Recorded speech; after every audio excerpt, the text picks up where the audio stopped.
Okay, this sounds good. Thanks very much. Obviously, I'm a little bit too old for such technology.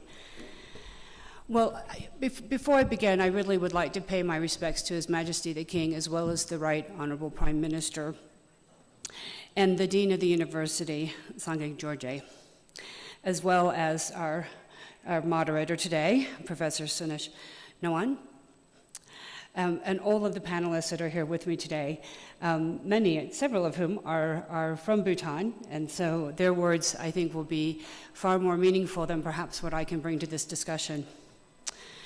But before we begin, I actually have a video I'd like you to watch, so I hope somebody can cue that up for us. And we will be going back to this towards the end of the conversation.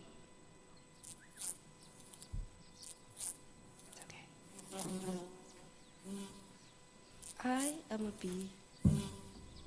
I'm an apple tree. I am a corn.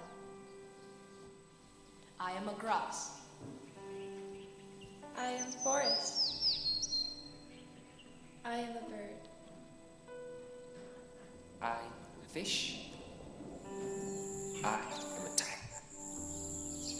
I am a butterfly. Together, we are called biological diversity or biodiversity. From a tiny creature like me to large mammals, plants and flowers, there are more than 2 million of us on this planet.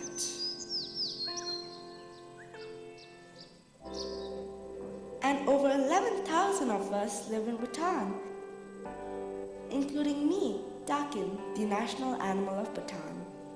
And me, Cypress, your national tree. I am Raven, your national bird. I'm Blue Poppy, your national flower.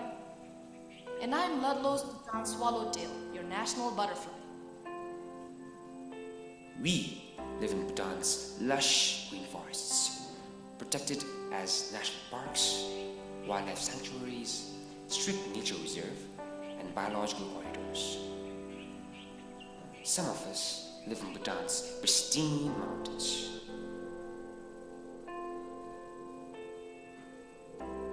From ecosystems to species and genes, biodiversity encompasses all life on Earth.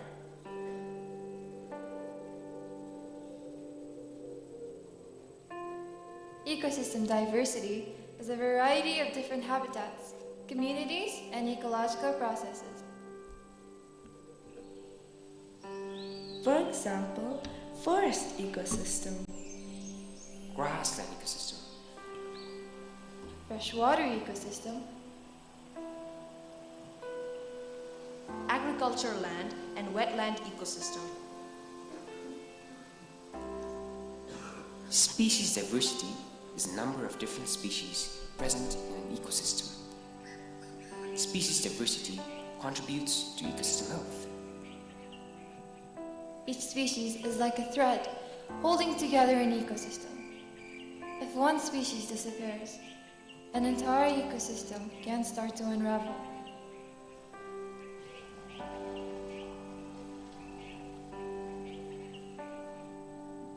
And genetic diversity means genetic and biological variation in the species.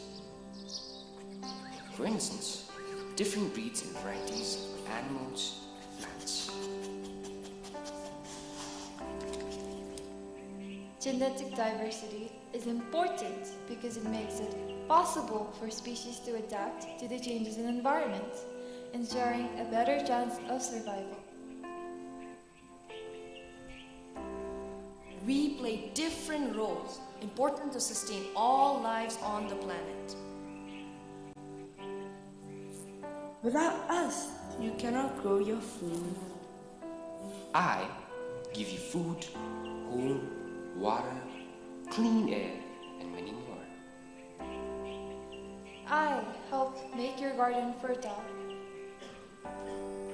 I, a herbivore, graze in the forest and control forest weeds. We control the population of herbivore animals, thereby reducing crop damage by animals. Without biodiversity, and the different life-sustaining roles we play, the planet will be an empty space devoid of life. Therefore, our existence matters. When we thrive, all lives thrive.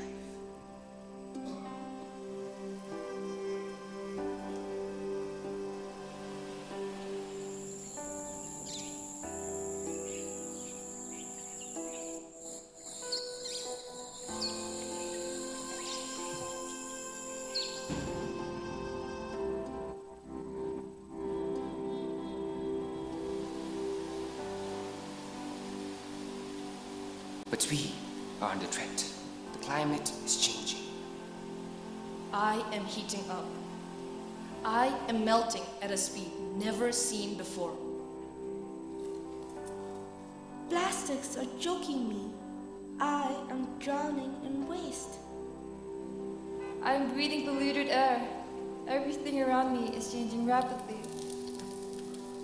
We are getting displaced.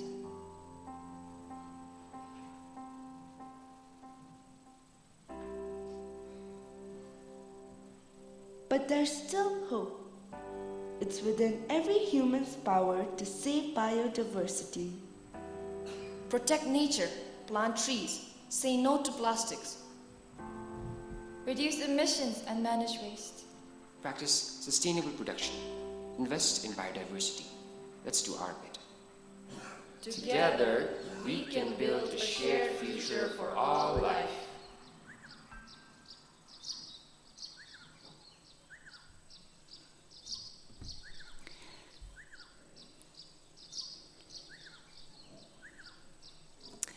So, thank you very much for taking a moment to watch that. I would like to thank, again, our colleagues from the United Nations Development Program and all of the people that participated. This video was filmed here, and this is Bhutan's story, and every time I see it, it's very hard not to shed a bit of a tear, because this is what we want to protect. So again, just let me say what a great honor it is, to be here at this prestigious event. And I look forward to learning as much from you as sharing with you what we have learned.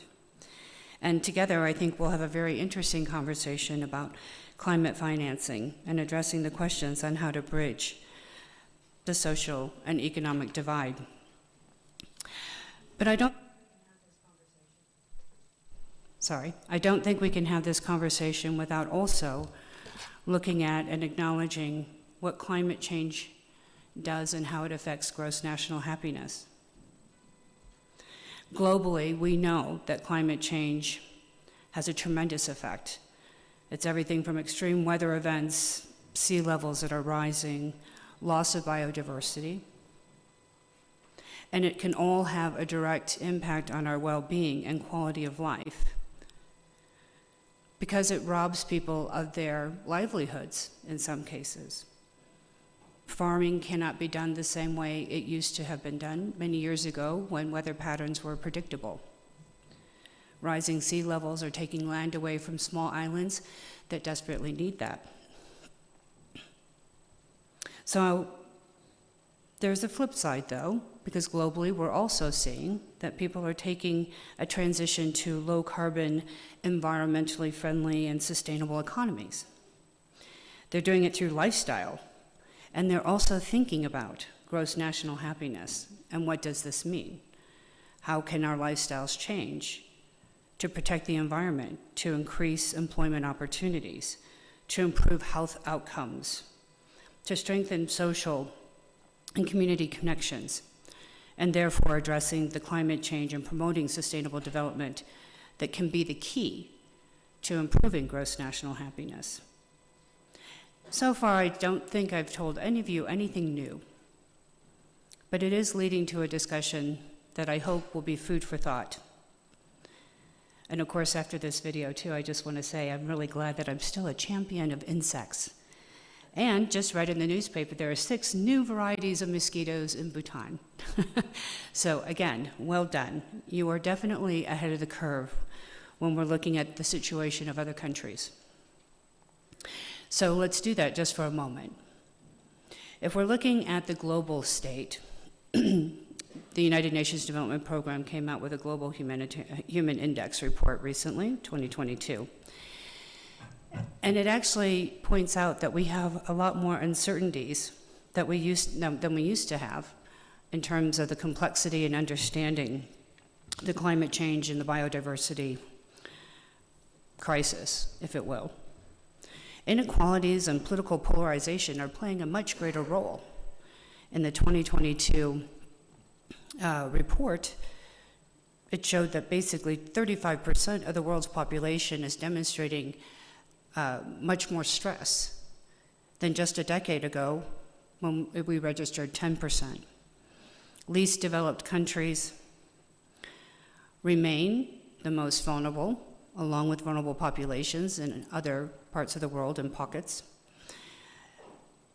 But it's also important to recognize that as well as Bhutan is doing, as a small country and a non-industrialized one, as well as being an amazing champion of climate action and advocacy, it is experiencing a disproportionate impact of climate change, as we started to see in this video.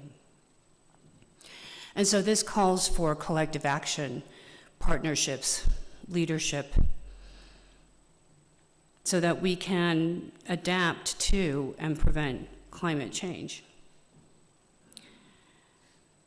So let me just ask you a question when it comes to financing,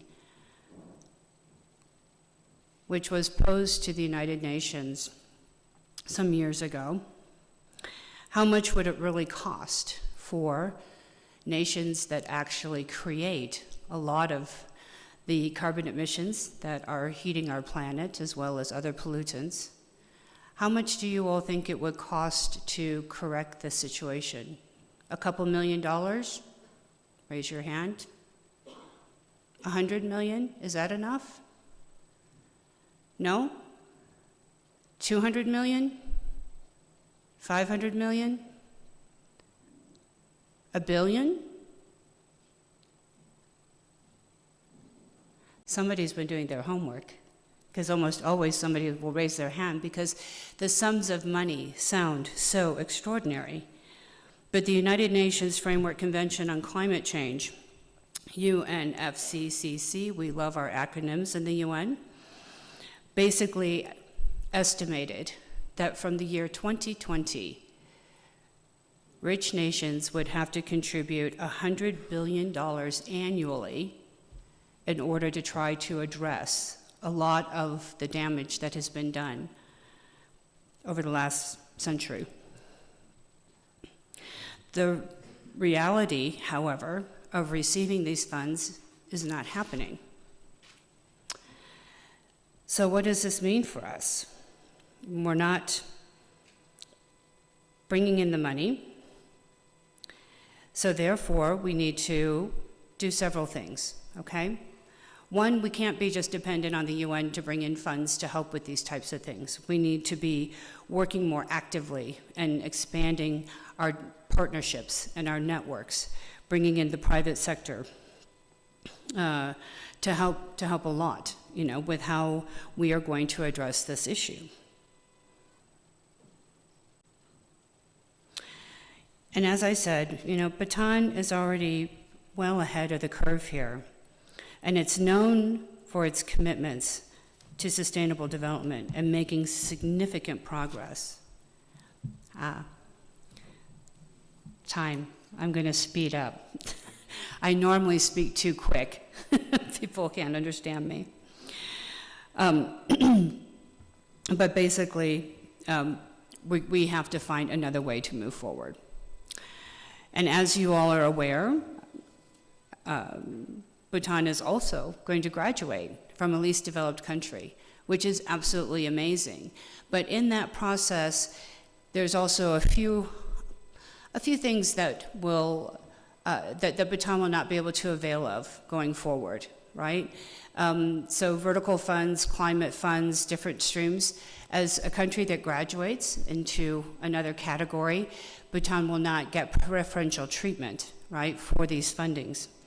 And this is also a potential stressor. But at the same time, I just want to point out that Bhutan's commitment is amazing, and in 2019, of course, it was the first country in the world to consider itself, or to be able to call itself, carbon negative. Not just carbon neutral, but carbon negative. And the royal government is also prioritizing and investing in sustainable development. Okay, and they're doing this in many ways by looking at renewable energy, hydropower, and again, areas that we are all familiar with. As for the biodiversity, we now know that it's essential and critical to everything that we do, not just for the growth of the nation, because we need natural products in order to survive, but it will contribute to our gross national happiness. I'm going to jump ahead because of the time issue here.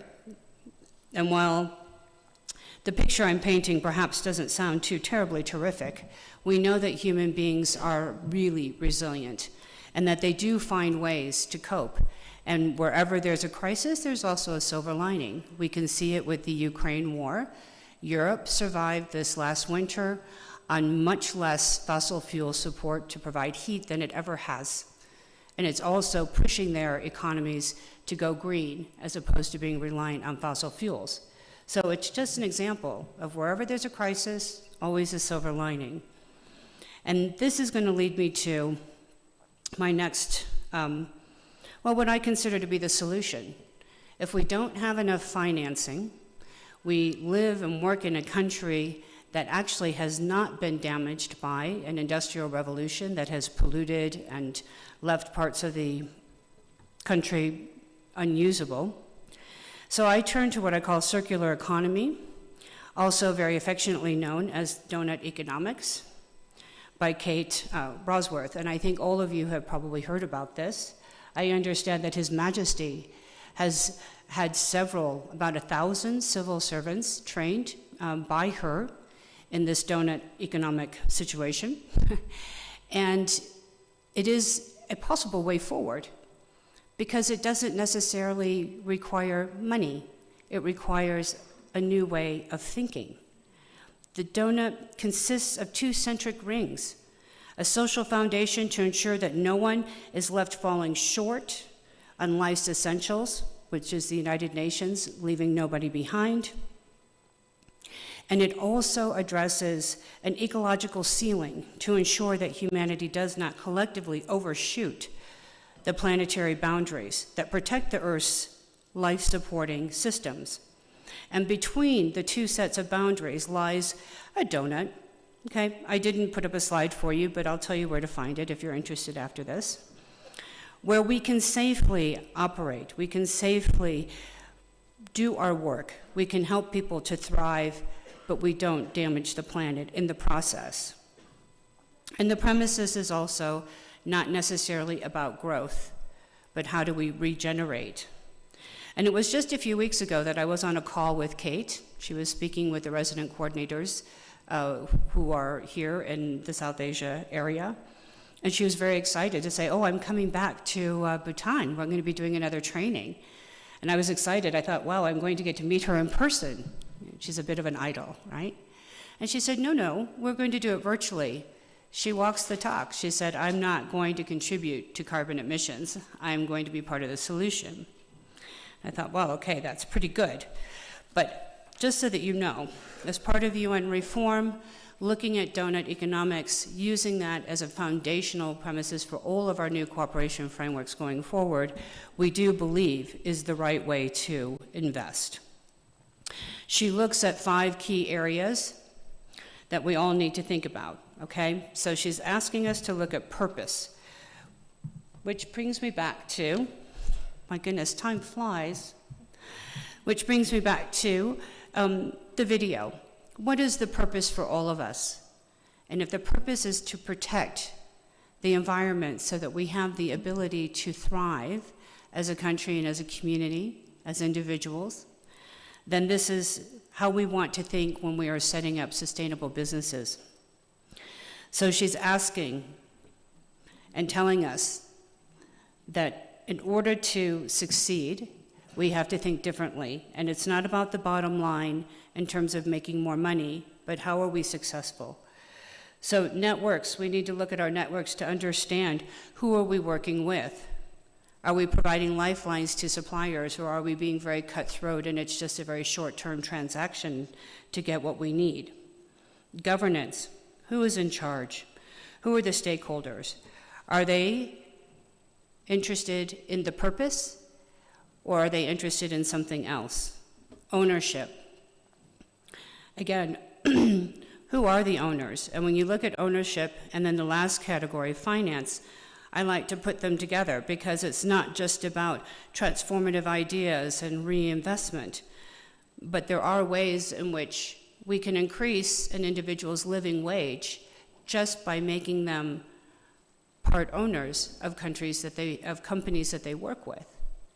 So you don't need capital up front, but you need hope, and you need a purpose in that business model so that it is regenerative and it is able to be sustainable, not just for the planet, but also for the people that work in that. I think that another note is going to come soon. So perhaps I will have to jump all the way here to the end, and just to say that mobilizing adequate financial flows for climate action isn't enough. And even if it were, I'm not sure that it would be invested properly to really lead to sustainable communities. So we need, again, to mobilize goodwill to change the economic landscape, which will require the effort of our line ministries, multinational companies, SMEs, you name it, consumers, voters, which, by the way, the taxpayers are the people who create wealth in a country, international organizations, etc. But we want to bring them together because together we can look at ways in which to drive a circular economy forward, one that will mitigate and adapt to climate and climate change. By not doing that, leaving people out, not having co-creators, people will be left behind, and we will always have a group of people that will not be able to succeed or thrive as they should do. Thus, the division between social and economic gains and how we look at that in terms of the people and the planet and the risks, the choice is ours. We can choose to initiate and live in and develop an economy that serves us all, which does not cost money per se, but it does cost time and thinking ahead. Thank you very much for your time today.